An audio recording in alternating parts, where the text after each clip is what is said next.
Cover slider is usually added on the first screen of the website.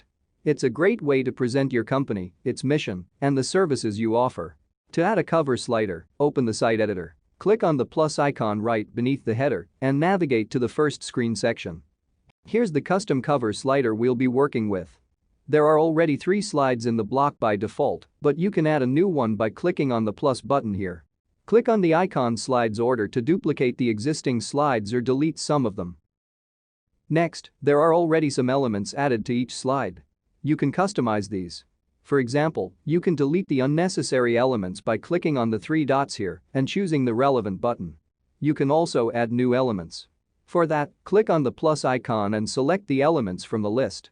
Note that the slides in this case work independently. It means that you can edit each of them separately without affecting others. Now let's add the background for each slide by clicking on the background settings. Here you can select a color or an image. If you add an image, you'll see that more settings get unlocked. Add image filters if needed to ensure that other elements on the slider are well readable. And finally, let's set the way the slider looks.